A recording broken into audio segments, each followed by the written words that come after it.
हरे कृष्णा, धन्यवाद, प्रणाम आप सभी को। तो आज हम भगवद गीता के 4.9 श्लोक पे चर्चा कर रहे हैं और बहुत इंपॉर्टेंट श्लोक है, इसे हमें कंठस्थ भी करना चाहिए। जन्म कर्म च मे दिव्यम एवं यो वेति तत्वतः त्यक्ता देहम पुनर्जन्म नैति मामेति सो अर्जुन। इसका अनुवाद और तात्पर्य श्री प्रभुपाद जी के द्वारा। श्री प्रभुपाद की जय। हे अर्जुन, जो मेरे आविर्भाव तथा कर्मों की दिव्य प्रकृति को जानता है, वह इस शरीर को छोड़ने पर इस भौतिक संसार में पुनः जन्म नहीं लेता, अपितु मेरे सनातन धाम को प्राप्त होता है। तो यहाँ पे भगवान स्पष्ट रूप से समझा रहे हैं कि भगवान को जानना या भगवान की दिव्य प्रकृति को जानना, उनके प्राकट्य को, उनके कर्मों को जो भी व्यक्ति जान जाए, उसको इस भौतिक संसार में दोबारा नहीं आना पड़ता, वो भगवत धाम चला जाएगा, शाश्वत धाम चला जाएगा। तो ये कितना भगवान का महानता है कि अगर हम भगवान के अवतरण की कथा, इनके दिव्य कर्मों की कथा को समझते हैं, सुन लेते हैं, तो हम इस बंधन से मुक्ति हो जाती है। तो तात्पर्य में श्री प्रभुपाद जी वो सुंदर समझा रहे हैं कि जो भी मनुष्य भगवान के आविर्भाव के सत्य को समझ लेता है, वह इस भवबंधन से मुक्त हो जाता है और इस शरीर को छोड़ते हुए तुरंत भगवत धाम को लौट जाता है ना। तो भवबंधन से जीव की ऐसी मुक्ति सरल नहीं है, ये बहुत मुश्किल से मिलते हैं, लेकिन भगवान ने कहा है तो हमें सिर्फ उनके बारे में, उनके यशोगान सुनने से, उनके प्राकट्य के बारे में जानने से हमें ये हमारे शरीर को भवबंधन से मुक्ति हो जाती है। तो ये मुक्ति जो है निर्विशेषवादी या योगी जन को बहुत अनेक जन्मों के बाद मिलती है या कष्ट भोगने के बाद मिलते हैं, तब भी वो मुक्ति जो है वो सिर्फ ब्रह्म ज्योति में तादात्म्य प्राप्त करने के रूप में मिलती है और वो बहुत ही आंशिक है, क्योंकि उसमें इस भौतिक संसार में लौटने का, दोबारा आने का भय बना रहता है। लेकिन भगवान के शरीर की दिव्य प्रकृति और उनके कार्यकलापों को जब हम समझ लेंगे, कोई भी मनुष्य समझ लेगा, है ना, तो इससे इस शरीर के अंत होने पर वो भगत धाम चला जाएगा, वहाँ पे वो शाश्वत रूप से निवास करेगा, इस भौतिक संसार में लौट आने का उसको भय नहीं रह जाता। तो ये श्योरिटी दे रहे हैं श्लोक में भगवान। तो कितना कृपालु है भगवान, कितने दयालु हैं, इसलिए वो इस धराधाम में आते हैं कि उनकी लीलाओं का हम निरंतर श्रवण करते रहते रहें, तो हमारा जीवन भी मुक्त हो जाए, हम भवबंधन से मुक्त हो जाएं और अपने शाश्वत घर चले जाएं। तो ब्रह्म संहिता में 533 में भी बताया है कि भगवान के अनेक रूप हैं, अवतार है। अद्वैतम अच्युतम अनादिम अनंत रूपम। यद्यपि भगवान के अनेक दिव्य रूप हैं, फिर भी वे अद्वय भगवान हैं। इस तथ्य को हमें विश्वास पूर्वक समझना चाहिए, है ना। तो ये बहुत एक लोगों के लिए जानना बहुत ही मुश्किल है, लेकिन वेदों में कहा गया एको देवो नित्य लीला अनुरक्तो भक्त व्यापी ही अद्यंतरात्मा। एक भगवान अपने निष्काम भक्तों के साथ अनेक दिव्य रूपों में सदैव संबंधित होते हैं ना।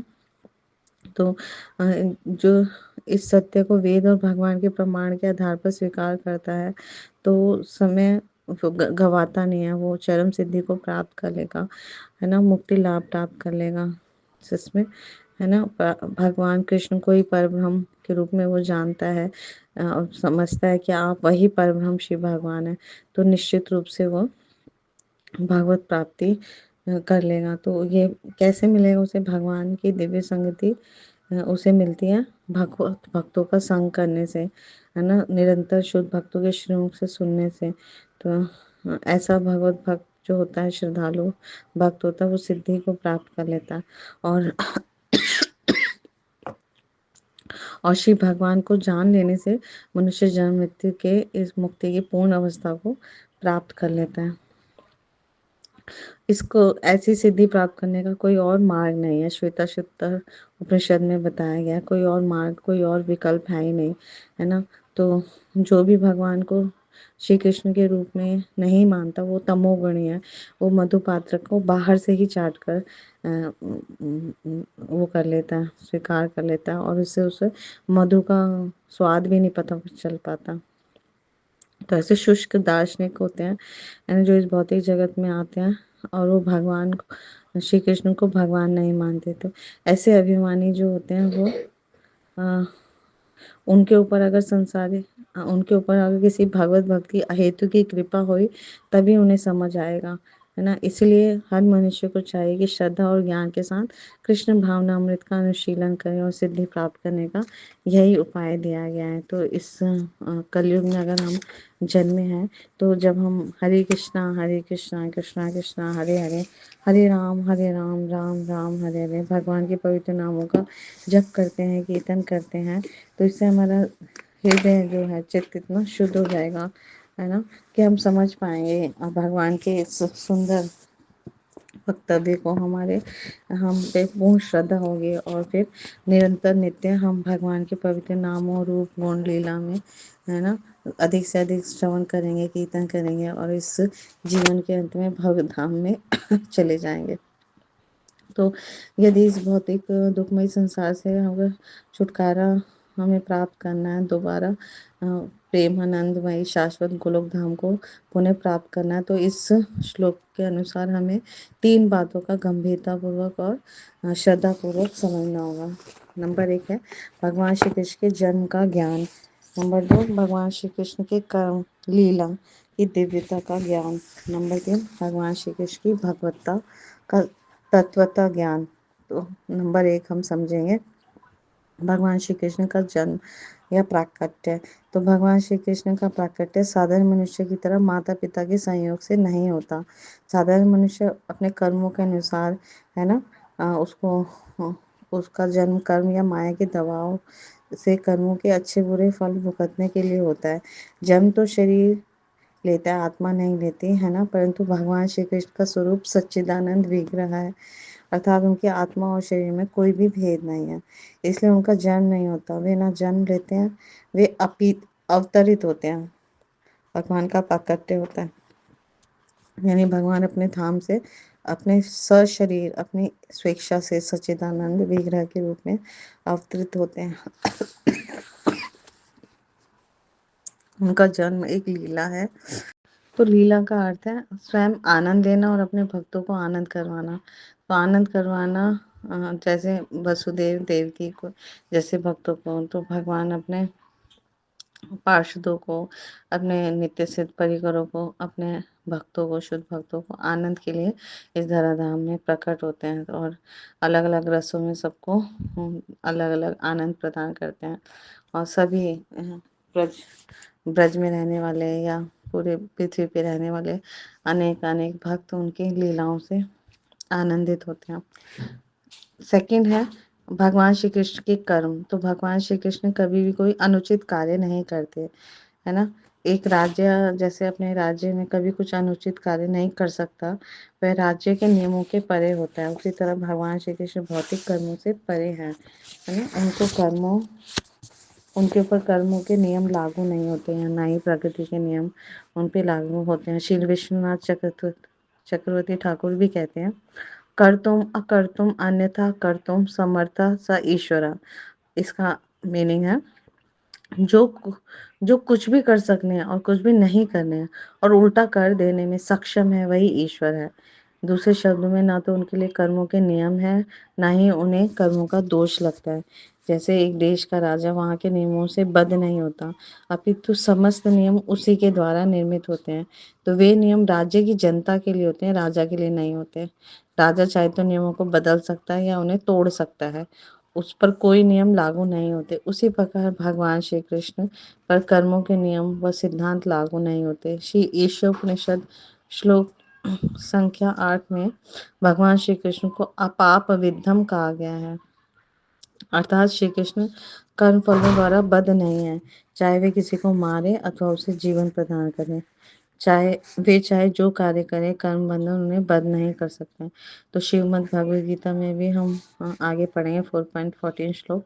ना माम कर्माणि लिम्पन्ते ना मे कर्म फले स्पृहा इति माम यो अभिजानाति कर्म भिन्न स बध्यते।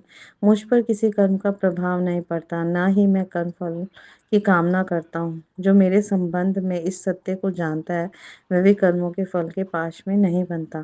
तो अगर हम भगवान के बारे में ये समझ जाएं कि वो सारे कर्मों के प्रकृति के नियमों के परे हैं, उन पे किसी भी कर्म का प्रभाव नहीं पड़ता और ना ही भगवान किसी कर्म फल की कामना करते हैं, तो वो व्यक्ति भी है ना कर्मों के फल के पाश में नहीं बंधेगा। तो भगवान श्री कृष्ण का शरीर जो है सच्चित आनंद रूप है।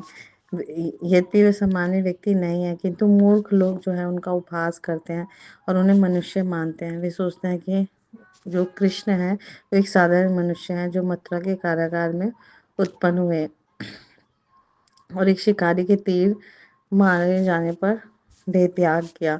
परंतु ऐसा नहीं है, वास्तव में ऐसा बिल्कुल भी नहीं है। भगवान श्री कृष्ण पर कर्मों के सिद्धांत लागू नहीं होते, चाहे वे आध्यात्मिक जगत में हो या भौतिक जगत में हो। वे हमेशा दिव्य स्तर पर ही बने रहते हैं। तो वे कुरुक्षेत्र युद्ध में एक राजनीतिज्ञ और अर्जुन के मित्र की भांति सामान्य व्यक्ति बनकर कर्म करते हैं। वे अनेक प्रकार से सामान्य मनुष्य की भांति कर्म करते हैं, किंतु उनका शरीर जो है वो सच्चित आनंद विग्रह रूप है। वे प्रकृति के गुणों और कर्मों के सिद्धांत से परे हैं। वे स्वयं प्रकृति के स्वामी और कर्म सिद्धांतों के नियामक हैं। तो भगवान परमेश्वर सब संपूर्ण जगत के, संपूर्ण सृष्टि के, संपूर्ण ब्रह्मांड के, संपूर्ण भौतिक सृष्टि के नियंत्रक हैं, परमेश्वर है। वो इन सब गुणों से ऊपर है। तो थर्ड पॉइंट है भगवान श्री कृष्ण को तत्वतः जानना। यदि इस दुखमय संसार को त्यागने के पश्चात हमें पुनः इस भौतिक संसार में नहीं आना, तो हमें भगवान श्री कृष्ण को तत्वतः जानना होगा। तत्वतः जानने का अर्थ है उनकी स्वयं भगवत्ता को जानना। तो इसके लिए श्री ब्रह्मा जी ब्रह्म संहिता में कहते हैं 5.1 में, ईश्वर परमा कृष्ण सच्चिदानंद विग्रह अनादिरादिर गोविंदा सर्व कारण कारणम। गोविंद के नाम से विख्यात भगवान श्री कृष्ण ही परमेश्वर हैं। उनका सच्चिदानंद शरीर है। वे सबों के मूल स्रोत हैं, उनका कोई अन्य स्रोत नहीं, एवं वे समस्त कारणों के मूल कारण हैं। तो इस श्लोक का सारांश यह है कि भगवान श्री कृष्ण समोर्ध्व हैं, अर्थात वे बड़े से बड़े हैं और सभी कारणों के कारण हैं। उनके सदृश, उनके बराबर कोई भी नहीं है। वे समस्त अवतारों के अवतारी हैं। वे विष्णु के भी स्रोत हैं। शक्ति एवं देवी देवता उनके दास हैं। इस प्रकार से जो व्यक्ति भगवान श्री कृष्ण को तत्वतः जान लेता है, उसका दुख में भौतिक संसार में पुनर्जन्म नहीं होता। तो इन 3 बातों को हम ध्यान रख के भगवत भक्ति में लग जाएंगे, अपने हृदय में भगवान श्री कृष्ण का प्रेम जागृत करेंगे, तो इस जीवन के बाद हम शाश्वत धाम चले जाएंगे। ये इस श्लोक का अ, सार है। Thank you so much. Guru Maharaj की जय, श्री प्रभुपाद की जय, आप सब भक्तजन की जय।